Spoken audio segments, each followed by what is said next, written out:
due to network. Yeah. So very good evening to all the dietitian, nutritionists all over India, those who have joined today. On behalf of Cognized Nutrition, I am Shomendu. I welcomes you all to a very interesting topic of discussion today. So, India, as we are very much blessed with different types of religion, culture, creed, caste, and because of different culture, different types of food culinary or different types of recipes are very popular all over the year, India.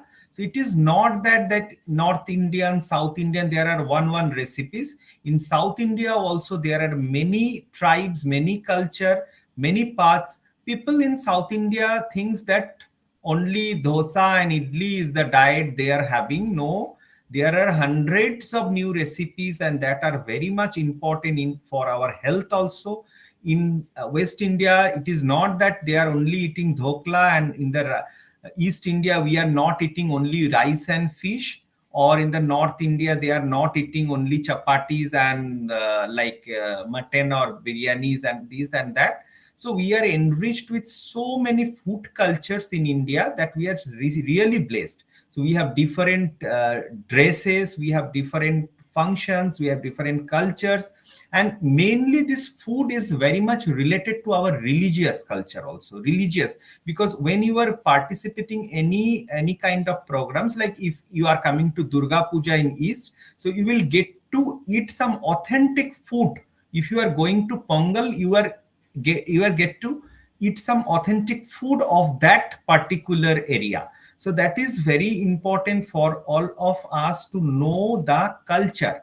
Even our grandmother's recipes, if you are not writing in a notebook, so you will forget, because now due to different cultures now we are getting westernized. So we know the recipes of pizza or pasta or these types of foods, but we are not cooking the authentic food, the authentic spices or the authentic masalas are giving. In the Aryabhata's time or in the Chanakya's time, the food, the recipes which we are getting are all considered in Ayurveda as the medicinal foods.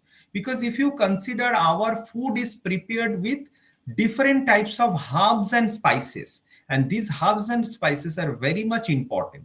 So South India is such a population where this food culture is very much enriched, and why we are discussing this topic with some of our South Indian students as well, or the dietitians, because they are from that place, they have born in that place and they know the culture of that place. So even the food culture had somehow just a second. So food, So you are on mute. sorry, the food cultures have somehow changed when the British has conquered, the Mughals has conquered, the Greeks, Chinese, Portuguese have conquered in our country. So the different people have came to our country, so the different food cultures has also changed at that time. So the cuisines of the and the food in India are not only integral to the culture of India, but they have also been significant contributor to India's popularity worldwide.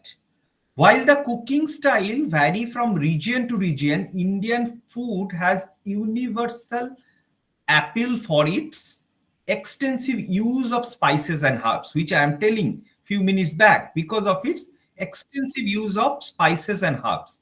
So, like Indian dances, Indian religion, Indian culture, practices, and language, and different clothes, we will also find a great diversity of food throughout our country. So, unity in diversity is the thing in food also. And on the eve of Independence Day, today we are celebrating the South Indian food cultures. So, I am very much privileged to welcome our eminent speakers to this platform of Cognized Nutrition, and they are the member of the Cognized Nutrition. So, can we go to the slides of their introduction slides? Yes. So they are first is Ms. Betsy. Betsy is from MSc in Food and Nutrition from Bharatiya University Coimbatore, BSc in Food Science and Quality Control from MG University Kerala. She is also B.Ed from Singhania University, BSS Diploma in Child Education in Bangalore, worked as a dietitian at St. George's Cardiovascular Center, Kerala. And she is working as a teacher and she is also a very good dietitian. Next, coming to our second speaker, she is Lakash. Rakash is BSc in Bioscience from the University of Calcutta, MSc Dietetics Food Service Management from IGNOU. She is also a certified diabetes educator in DEP, completed 6 month certification course in child nutrition, certification course in weight management from VLCC. She's the student of medical nutrition therapy in our cognized nutrition and work as a nutrition faculty, worked as a nutrition faculty in VLCC Institute. But though Lakash is not belong from South Indian culture, but she is from our north or eastern part of India, that is Bihar. But she today will also tell us something important studies of the South Indian foods. Next, coming to our third is Lija, and she is also BSc in chemistry, Calicut University, Kerala, MSc Food and Nutrition, and from Tamil Nadu, worked as a dietitian in Lakshmi Hospital, Kerala, worked as a dietitian in MS Ramia Memorial Hospital, Bangalore, currently pursuing the diabetes educator course from NDEP, and she is also the students of medical nutrition therapy. And last but not the least, we have Aishwarya. Aishwarya is MSc Nutrition and Dietetics in JSS University, Mysore, done her internship in Narayana Multi-Speciality, Mysore, worked as a clinical dietitian in Venugram Multi-Speciality Hospital, Belgaum, and works as a nutrition faculty in VLCC Institute, Bangalore, work as a nutrition consultant and Nourish with SIM Bangalore, certified diabetes educator from National Diabetes Educator Project, Dr. Mohans, and currently pursuing D Pharma also. That is nice to know, Aishwarya, that you are also doing that, and diploma in pharma, and currently pursuing medical nutrition therapy course in cognized nutrition. So all of the speakers, I welcome you all, and I am going to the first slide, and I welcome Betsy to give the introduction of the South Indian cuisine. Thank you all. Thank you for your introduction, introducing the presenter. Thank you, Shaumendu sir. Distinguished guest and fellow participant, a very warm welcome for today's presentation on delectable world of South Indian cuisine. We are thrilled to have you join us as we take a flavorful journey through the diverse and the rich culinary tradition of South India. Our presentation today aims to provide you with the insightful glimpse into the ingredients, cooking method, culture significance of South Indian food. Our team has worked diligently to curate mouth-watering visuals, informative anecdotes, and perhaps a few surprising facts that will highlight the uniqueness of South Indian cuisine.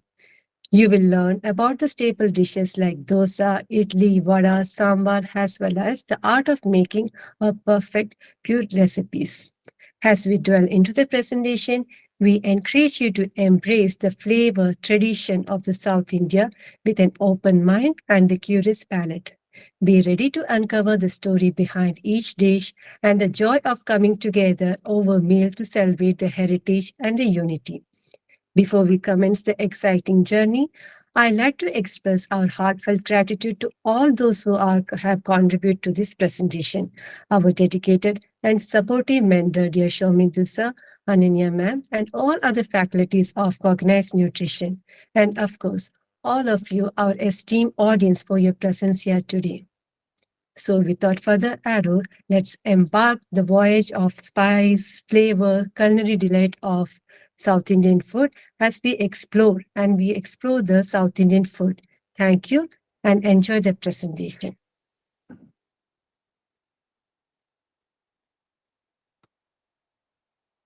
South Indian cuisine is renowned for its incredible variety, vibrant flavor, unique cooking techniques, and also for the health benefit. From the coastal delight of Kerala to the spice offering Andhra Pradesh, from the traditional meal of Tamil Nadu to the fragrant dish of Karnataka, this region's food culture is the tapestry of the flavor that has cultivated the taste buds of the people around the globe. The food depends upon the climatic condition and geographical feature. South India has humid climate, so the food is lighter and use more vegetable, rice, coconut, and the spices like black pepper. And all its states are coastal, so the seafood consumption is more. The meals are centered around rice or rice-based dishes. We use more rice-based dishes. Here, the oil consumption in Kerala, the coconut we use coconut oil, and in Tamil Nadu and Andhra Pradesh, sesame oil is used more. Next slide, please.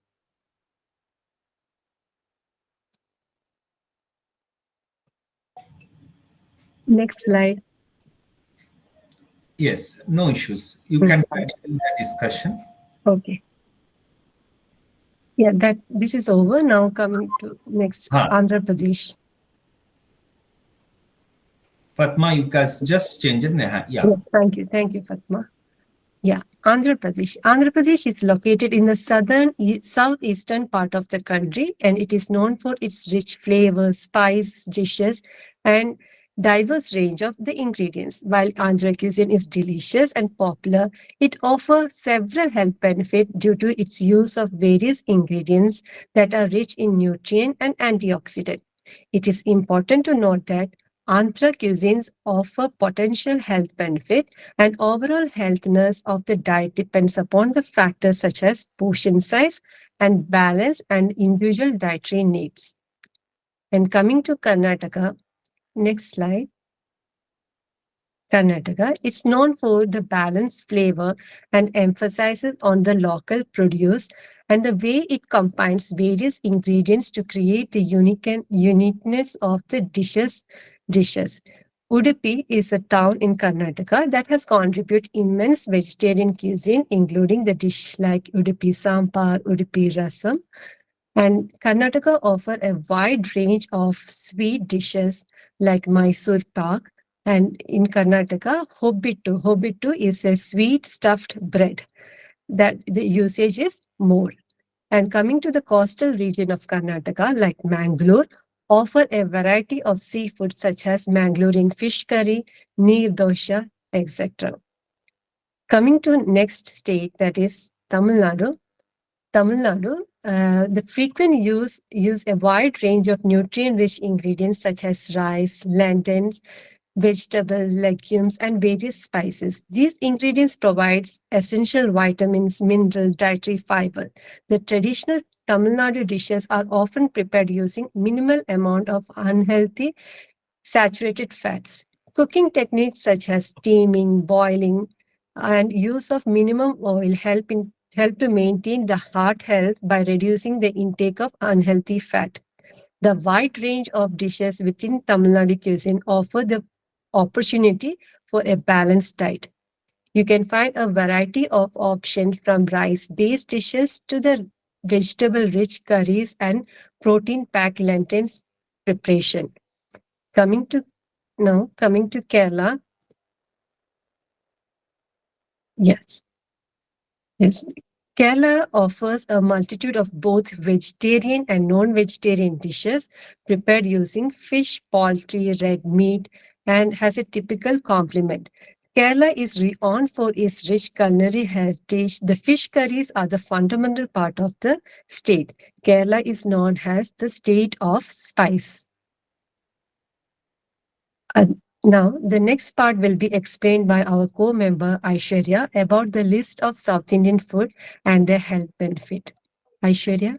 Yes, thank you, Betsy, for giving such a wonderful intro on our South Indian different South Indian cuisines. So, also, I want to thank Bilar's Mr. Shomendra sir and other faculties of Cognized Nutrition for giving us such a immense knowledge. At last, I want to thank all the audience for joining us to understand about the South Indian cuisine. So now, without any further delay, start with the list of certain dishes with their health benefits. So as you can see here are certain dish names such as idli, dosa, paddu, then Kerala cuisine, which is Kerala red fish curry, along with a side dish such as raw banana stir fry. So these all dishes are prepared with various cooking methods such as idli, dosa, paddu. These are prepared with fermentation process, whereas the red fish curry is prepared with the boiling process, etc. So here you can see dosas also are prepared in various types. As you can see, the types here are rice dosa, masala dosas, rava dosa, moong dal dosa. Also, they are called as chila. So here, one example you can see as chickpea chila with ridge guard, etc. So these are different like dishes that are prepared with the help of fermentation process. Next slide, please. So here you can see the recipe of dosa or paddu, which is prepared with the same batter. So like just a brief outline I'll be giving on like how it is prepared. So for dosa, the ingredients used are rice, urad dal, then fenugreek seeds, chana dal, then poha or puffed rice. So these all ingredients are soaked overnight, soaked for 4 to 5 hours, and then prepared a batter kept for fermentation overnight. And then the fermentation will helps in various aspects, as you all know. So fermentation, it is the natural process through which microorganisms like yeast and bacteria converts carbs such as starch to alcohol or acids, okay, the to this ingredients, and then it also promotes the growth of beneficial bacteria, which is known as probiotics. So next slide, please. So you can see here chickpea chila. So nowadays, as you can see, children always ask for the varieties. So children are like health. I mean, for them nowadays, the junk food and has become like a normal dish for them due to the junk food and all in their varieties is leading to the childhood obesity, which is an epidemic condition seen in most of the children nowadays, and also the number is being increased during the COVID time. So as a parent, they are always busy with the schedule and everything, but taking care of children is equally important, right? As you know, the PCOS condition is seen in 1 among 100 girls, so which is leading because of the unhealthy intake of food and their lifestyle. So these recipes, as you can see, the like protein such as a chickpea is used, and then ridge gourd is as a vegetable, as a vegetable. So these Aishwarya, your video is off. It sorry. is. So these ingredients, as you know, chickpea is rich in protein and rich gourd is rich in the vitamins and also the fiber content. In the same way, in dosas or paddu, the stuffing can be made along with these veggies. So even this chickpea and all is soaked overnight and then made a batter. In the instant way, it is prepared as a dosa by grating the rich gourd along with some spices. So the preparation time is also less, and also it will be variety for our home members. So you can see the next example as moong dal dosa, which is prepared like by the moong dal, which is soaked for some time, and then along with some of the seeds such as cumin seed, jeera, and also in this you can add some of the veggies that will help you. And this is prepared instantly in the morning after making a batter along with some of the spices. Yes, next. Rava dosa. So this is prepared with semolina and also some of the flours, such as you can use besan flour or wheat flour, etc. And along with that, buttermilk is added. As you know, buttermilk is also prepared with the curd that is prepared with the help of fermentation process, and then along with some of the spices.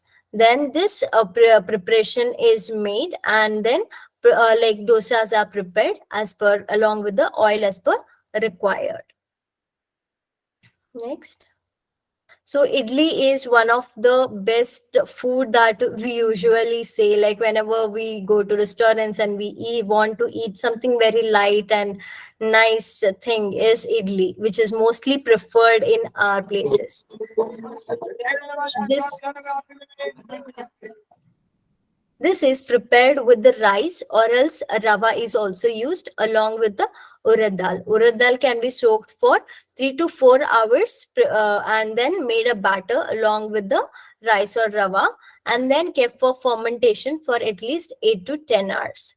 Then in the morning, these idlis are prepared with the steamed method. So it is combined along with the chutney and the vegetable sambar. Is next. Yes. Betsy will take over with the Kerala dish. Thank you, Aishwarya. Thank you, Aishwarya. Okay, now, as you know, Kerala sits on the southern coast of India and it's known for its backwater and stunning beaches. That's his video. You need to switch on. Yeah. Okay, sorry, sir. Okay. As you know, the Kerala sits on the southern coast of India and it is known for its backwater and stunning beaches, flavor, and the seafood-rich cuisines. The use of locally available ingredients such as fish and cotton showcase the region's deep connection with the environment and the resources. It is often, this curry, fish curry, is usually cooked in the earthen pot over open flame by adding the authenticity and connection between the people of their culinary route. The health benefit, the fish is prominent source of lean protein and essential omega-3 fatty acid, which are beneficial for heart health and overall well-being. Additionally, this cotton puli, which is also called as black kokum, is a souring agent and used in the curry. It is believed to have various health benefits like aiding digestion, including aiding digestion, it help in digestion process. Thank you. Thank you, Aishwarya. Now, Aishwarya will continue.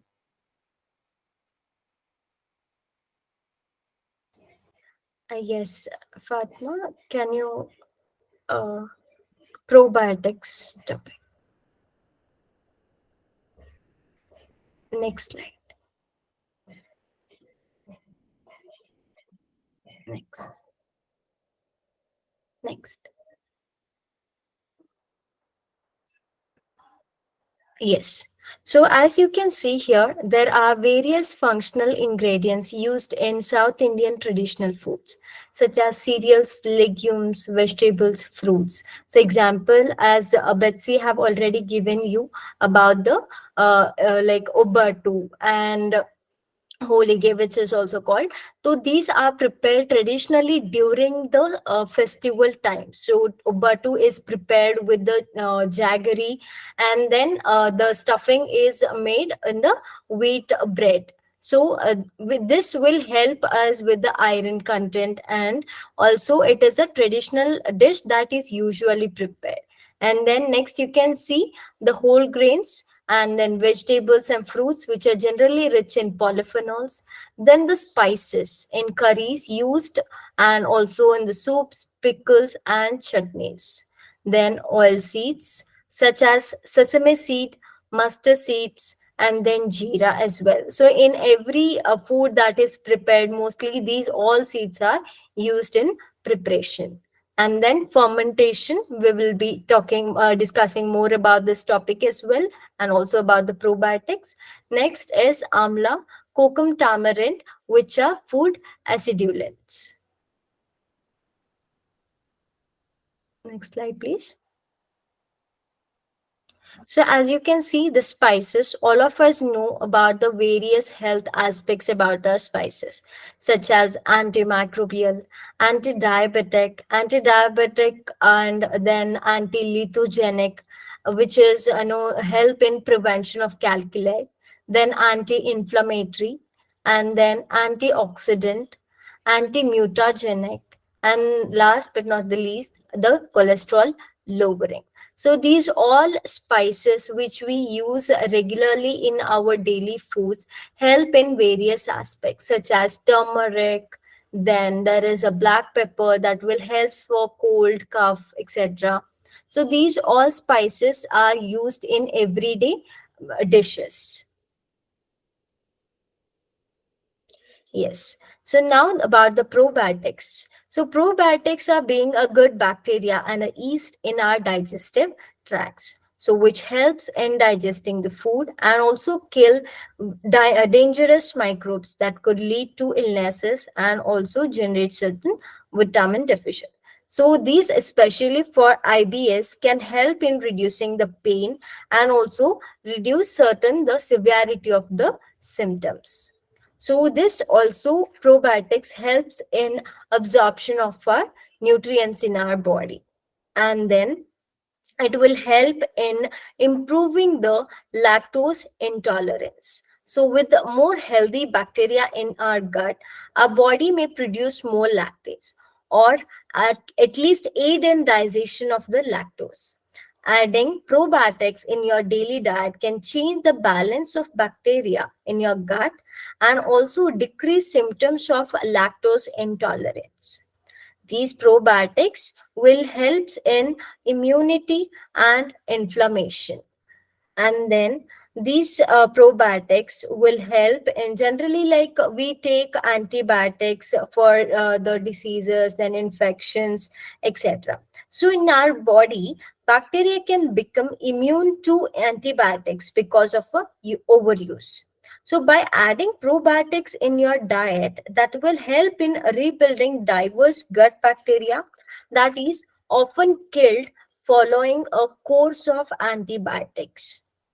Then these probiotics will help in improving the mental health. As you all know, gut is known as second brain because of strong gut brain connection. Interaction between the gut and brain are thought to have impacts on several of pathogenesis and mental disorder caused by inflammation such as mood disorder or ADHD or obesity. As you can see here, there are few examples given such as yogurt, kefir, sorghum, pickles, kombucha, kvass, tempeh, miso. So these all are examples that will help us to provide probiotics in our body. Next. Yes, fermentation, as I already explained you, this will is a process that gets energy from the carbohydrates and it doesn't really require the oxygen. Next. So this is naturally occurring. As I mentioned, it doesn't need oxygen, so it is prepared with the anaerobic process. Microorganisms such as yeast or bacteria break down the carbohydrate present in the food into organic acids, alcohol, and gases. So this method helps in preserving the food items while at the same time adding to it a host of bacteria that improves our gut health and also immunity. So here you can see the different enzymes that is increased with the help of fermentation that helps in absorbing the nutrients and also reducing some of the a need for vitamins and supplements. And then probiotics, obviously just now I explained you about the gut and aid digestion in our body. Safety is like the lactic acid created during the fermentation kills the E. coli, so making it safer for consuming than the raw vegetables. The lacto fermentation process stores food longer than canning without depleting the nutrients. Then the fermentation process increases some of the nutritional value by enriching certain nutrients. So now our team member Lakash will take over with the research studies regarding the South Indian dishes that will help in reducing certain diseases. Thank you, everyone. Thank you so much, Aishwarya. A very warm Good evening, everyone. Thank you for joining us today as we embark on our delightful exploration of the flavors, traditions, and health benefit of South Indian cuisine. Before we dive in, I would like to extend my sincerest gratitude to Cognize Nutrition, Somendu sir, and the incredible individuals who have played significant role in this presentation, Betsy, Aishwarya, Fatma, Lisa, and Preeta.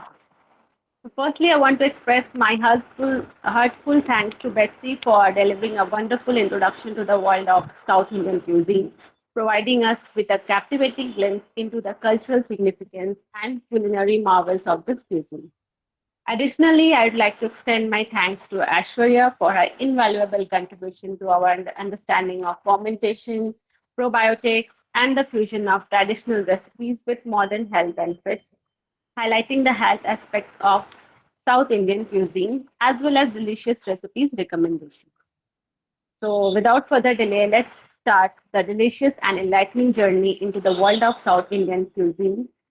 So, South Indian cuisine is rich in nutrients and flavors, and studies have shown that certain components of this cuisine can be beneficial in preventing and controlling certain diseases. Many diseases are there, like diabetes, cardiovascular diseases, PCOS, and obesity. All these diseases are prevalent these days. Let's discuss one by one. The first one is diabetes. Since South Indian diet that is high in complex carbohydrate, low glycemic index, and low in fat can help manage diabetes by stabilizing blood sugar level. Foods such as brown rice, millets, lentils, vegetables, and spices like cinnamon, turmeric, and fenugreek have been shown to improve insulin resistance and reduce blood sugar level. The second disease is the cardiovascular disease. The inclusion of heart healthy ingredients such as garlic, turmeric, and ginger in South Indian cuisine can help reduce the risk of CVD as they have anti inflammatory properties. The consumption of spices like cumin and coriander can also improve lipid profile and lower blood pressure, thus reducing the risk of developing CVD. And the next is PCOS, polycystic ovary syndrome. A diet high in whole grains, fruits, and vegetables may be beneficial in the management of PCOS. South Indian cuisine consists of a variety of fiber-rich whole grains such as millets, brown rice, and ragi, which can help improve insulin resistance and regulate menstrual cycle in women with PCOS. The next is obesity. South Indian diet that is rich in whole grains, lentils, and vegetables have a lower risk of developing obesity. A diet that is low in fat and high in fiber can help individuals maintain a healthy weight and prevent obesity. The next one is gut health, gastrointestinal health. So South Indian cuisine is rich in probiotic food, as explained by Aishwarya very nicely. Yogurt, they can promote gut health, bacteria, and studies have shown that consumption of probiotic rich food can improve digestive disorder and enhance overall gut health. It also, South Indian foods can also help in weight management. South Indian foods use steaming, boiling, grilling methods, reducing the calorie content. Dishes like sambar and rasam are light and filling, promoting satiety. Coconut based dishes, when consumed in moderation, can aid in weight management. Also, it prevents cancer. Turmeric, a commonly used spice in South Indian cuisine, contains curcumin, known as known for its anti-cancer properties. Antioxidant-rich foods like curry leaves and tamarind can help fight free radicals. Also, the consumption of fresh fruit and vegetables reduces the risk of certain cancers. It also helps in improving our bone health. South Indian food often contains calcium rich ingredients like sesame seed, green leafy vegetables, dairy products. Also, the intake of these food contributes to strong bones and prevent osteoporosis. Vitamin D rich food like fish and eggs are also a part of South Indian diet. It also improves our brain health. Curry leaves and coconut oil contain antioxidants that help protect our brain cells. Nuts and seeds used in South Indian cuisine are rich in brain boosting nutrients. Turmeric has anti inflammatory properties, which reduces the risk of cognitive diseases. and it is very much beneficial for the children, because with children we used to get the options, varieties. They need many varieties as explained by Aishwarya. They need pizza and all, so we can modify the foods. Besides, South Indian cuisine offer a variety of nutrient dense and child friendly foods that can help meet the nutritional requirement of growing children. Traditional dishes such as idli, dosa, sambar, these are rich in fiber and protein, healthy fats, and provide children with energy they need to stay active and healthy. So overall, South Indian cuisine can offer a range of health benefits for different age groups and help prevent and control various diseases. So we'll jump on to the next slide. Next slide, please. Okay. In a study published in Current Science, experts from Indian Institute of Horticulture Research have pointed out that despite sufficient availability of iron and zinc throughout our food, still there is a widespread zinc and iron deficiency in our population. This is due to the phytic acid content in vegetarian food, which bind with these minerals in the digestive tract, making their absorption difficult. So phytic acid is a major storage form of phosphorus in cereal, legumes, oil seeds, and nuts. It is known as food inhibitor. Several methods are available to reduce the phytic acid content of Indian food and improve the bioavailability of minerals. So what are those methods? So we can use the process of fermentation, soaking, and germination, which reduces phytate, leading to enhanced bioavailability. Other methods like minimal milling, vitamin C intake, heating, enzymatic treatment of brain with phytase enzyme, and maintaining a low pH in the gut through gut floral manipulation, as well as genetic improvement of food prep may enhance bioavailability. Food items like dosa, appam, idli, and many others are prepared with fermented batter only. Also, the South Indian food are high in protein, so they are generally combination of both cereal and pulses. As we know, cereal and pulses combination improve the protein quality. To elaborate this, we know that cereal lacks one amino acid and pulses also lack one amino acid, due to which they become incomplete amino acid. But when they mixed, they complement each other and make a protein quality superior. So these food items are mainly fermented, which are healthy for gut microbacteria, and they are rich in probiotics, especially idli, dosa, uttapam, etc. Fermentation improves digestibility, enhances B vitamin, and boosts the immune system. That's not all. South Indian food is generally accompanied by buttermilk, which soothes our gut and is a rich source of probiotics, protein, calcium, potassium, and a little bit of vitamin B12. That is why we can say that South Indian food can address vitamin and mineral deficiency. So now I'll pass on to Lisa to proceed with the further slide. And thank you everyone for your presence and attention and for your precious time. Thank you.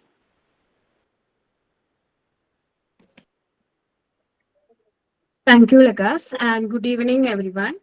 And on the previous slides, my colleagues are nicely explained about the South Indian foods and the different varieties of food and the health benefits of South Indian foods. So I think now you all get a small idea about the South Indian foods. The South Indian foods offers a delicious way to manage various disease conditions and promote overall well-being. Incorporate a variety of nutrient-rich foods in your diet for optimal health benefits. Consuming South Indian foods improve the digestive health. It strengthens our immunity and increases the bioavailability of nutrients. The uses of important spices that enhances both the flavor and the nutrients availability in our dishes. And additionally, the South Indian foods is a positive effect on our mental health, gut health, cardiac health, and also in weight loss processes. Overall, the South Indian foods are tasty and also it's healthier version too. So I think thank you everyone for your attention and their time today. I sincerely appreciate the opportunity to share this presentation with all of you. Once again, I would like to express my gratitude to Somendu sir, Betsy, Aishwarya, and Lakash for their support and guidance throughout the preparation process. Once again, thank you all for listening. I hope you all enjoyed and learned something new. Now I Thank you. hand over to Somendu sir for Thank you. Thank you, Lisa, and thank you all the thank you, speakers. sir. And it is really a great session from Aishwarya, Lisa, Betsy, and Lakash. So we can stop sharing the screen. So we have many senior dietitian, but we have very close Dr. Neetu is there. So we stay in the same complex, and Dr. Neetu is from Karnataka.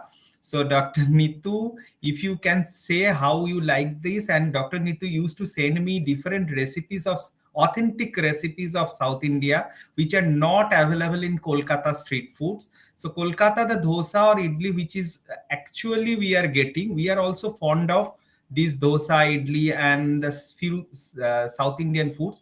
But South Indian foods looks always healing, very much healing, very much like calm, very much like non-spicy. So these are the very much important things about the South Indian foods. Ipshita ma'am is also there. Thank you, ma'am, for joining this today's session. And if you can share any insight. Dr. Neetu, are you there? Yeah, I'm there. I was there throughout the session and I really enjoyed the talks. Aishwarya, Betsy, and Lakash did a very good job. And you explained in detail everything about the South Indian cuisine and even the fermentation process and how each and every step of how the process is made. It was explained very well. So it's really nice to see that the session went into such a detailed explanation and really a good job. Every detail of the South Indian cuisine was explained so well, and also people who don't know about it, they all got a chance to know what exactly goes into the process. And truly, it was a very good session, and I thoroughly enjoyed it. So we are also losing the authenticity. That is our grandmother's recipes. We are losing that. So from this, at least we can at least keep a note of that. We can maintain a diary of that. And really, in the modern time, we are not getting the opportunity to eat the authentic foods. Rightly said by Dr. Neetu also. So that is very nice about it. In a short session, within 40-45 minutes you have ended up the session, and it is really, at least we got the glimpse of South Indian recipes and how it is helpful in cardiovascular health or diabetes, or obviously in the weight management also. We sometimes prefer in the street food, a patient is a diabetes patient, so instead of choosing a egg roll or chow mein, we ask the patient that you can choose a like a plain dosa or a idli that will help to manage your sugar peaks instead of having a so oily foods. So over to Aishwarya, if you have any Q&A to do, then we'll take some questions from the audience also. Sure, sir. So here are few questions that I'll be taking over. So here is about how does the South Indian food contribute to balanced diet?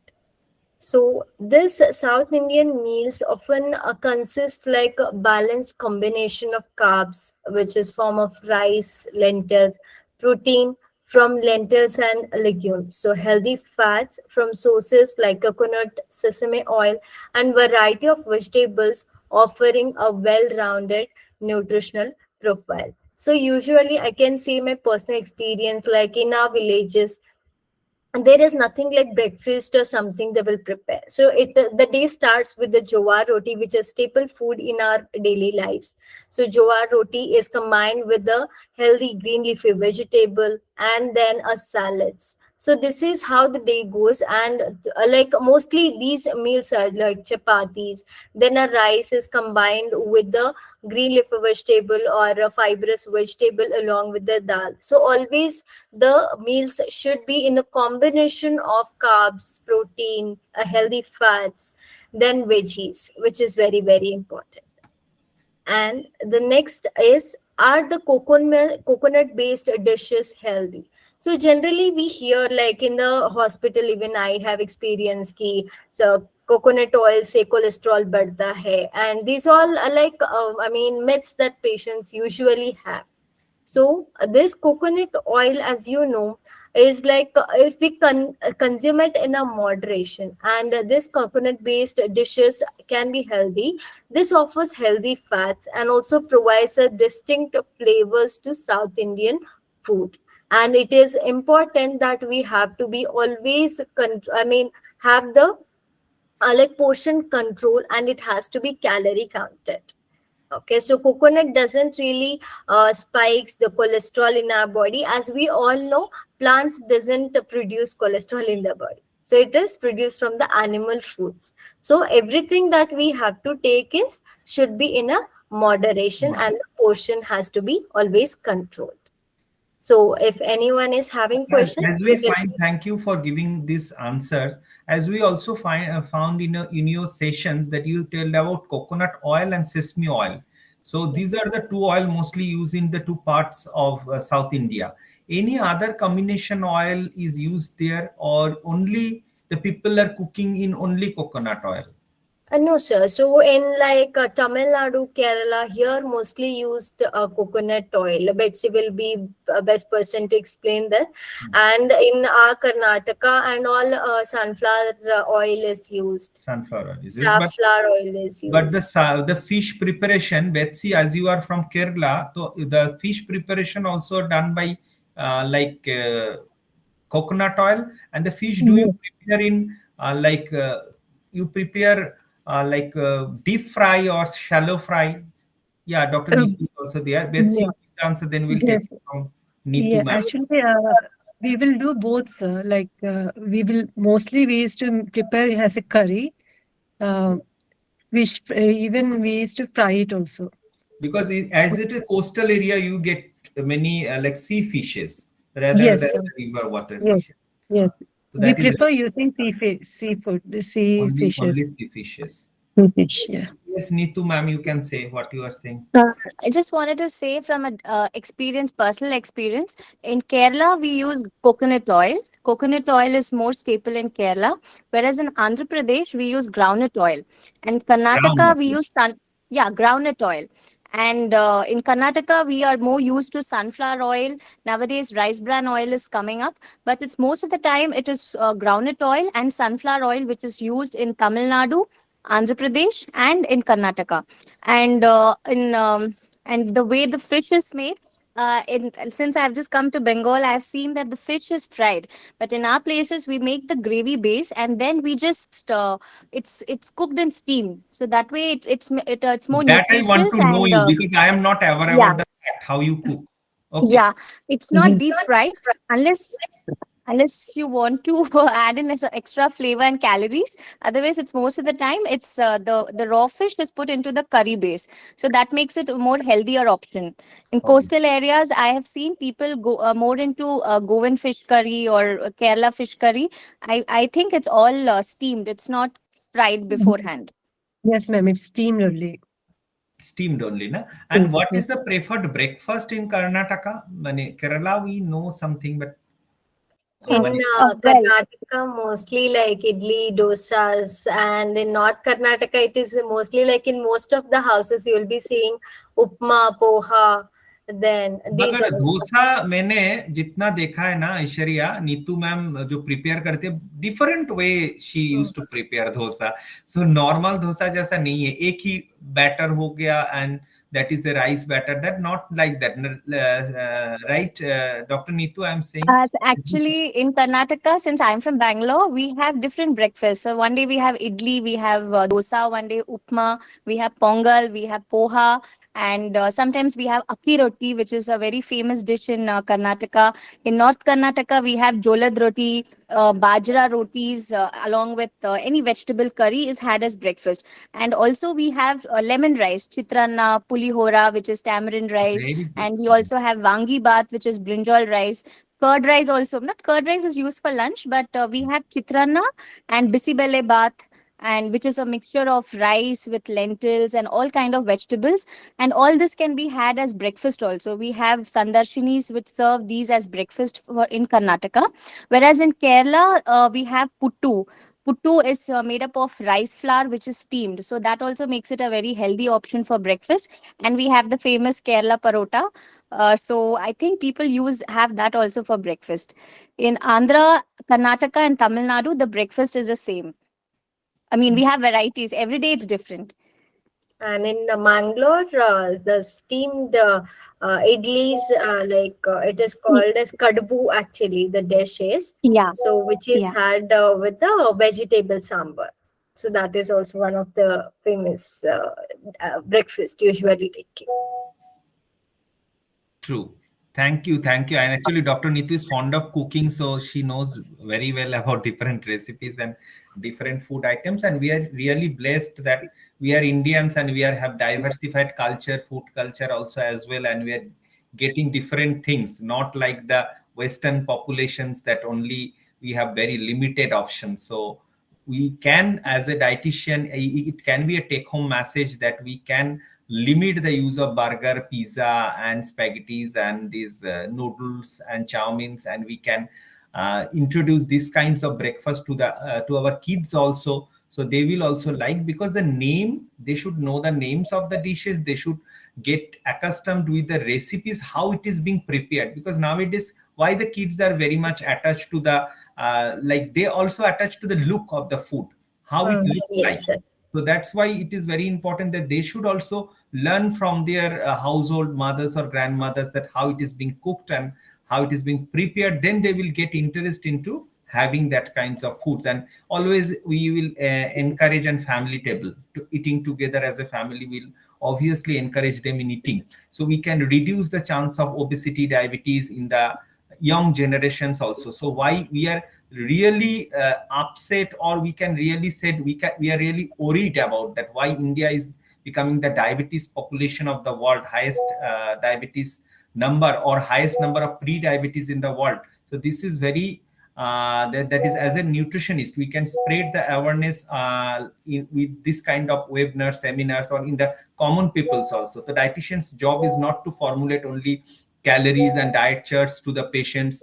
So it is better if we stick on giving some educational things, then it will be helpful for the patients as well. So thank you all of you. If there is any questions, we can take one or two from the audience, and audience can give your genuine feedback also, that how you like the session. Anyone?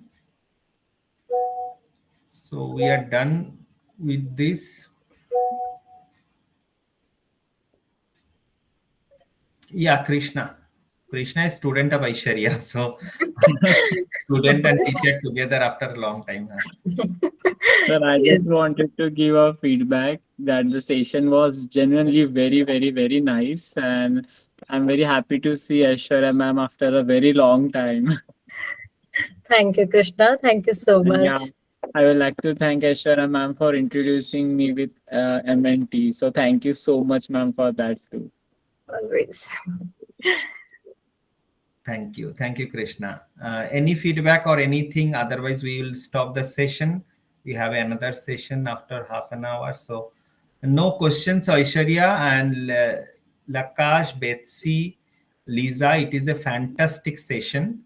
So people are giving their feedback in the chat box. They do not Thank want you, to burn everyone. time by unmuting.